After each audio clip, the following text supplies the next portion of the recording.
Hey, what's up everybody and welcome back to the channel. So today I've got a bit of exciting news for all the Everton fans.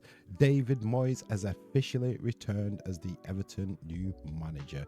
Exciting times for Everton fans. You know, no more Sean Dyche, no more Burnley tactics, no more long ball.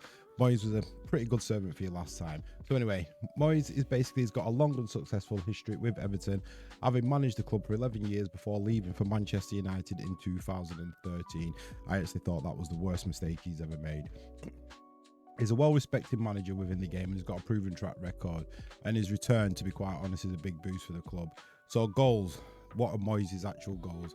His first priority was to stabilise the team and get them out of the relegation zone. Because let's be honest, they've been struggling for a good few years now. And for a good few seasons, I think, about 5 in a row. They need a strong leader to turn things around. And Moyes, he wants to build a team that can compete for European places and eventually challenge for trophies. Now, you've got to remember, in around 2005, it was when Liverpool won the Champions League.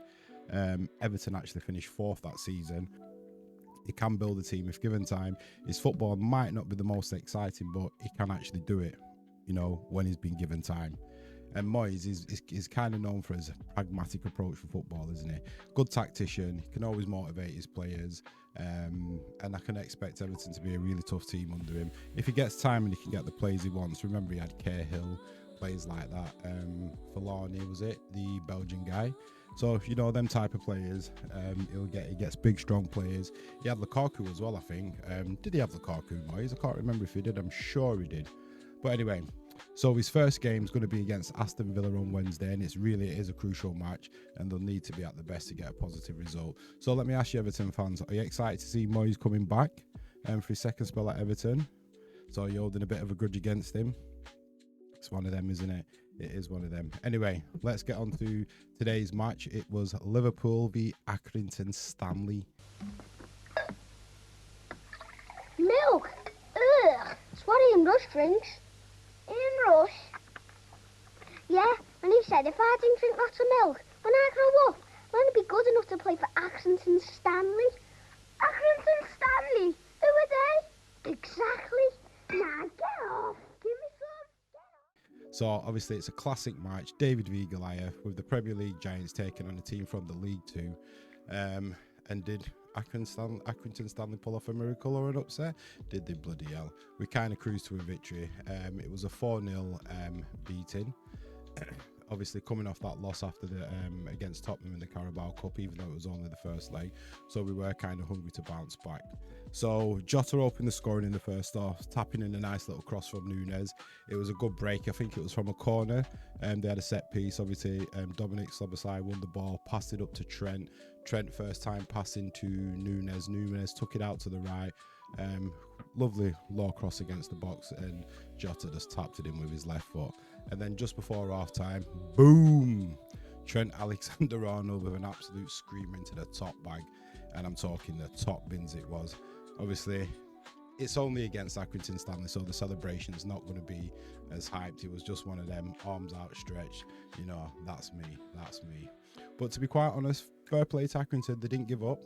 In the second half, they hit the crossbar, and literally, quite frankly, one of their players, swinging cross, comes in 6 yards out, heads it clean through, nobody marking him, and I'm talking nobody marking him, and blazes it over.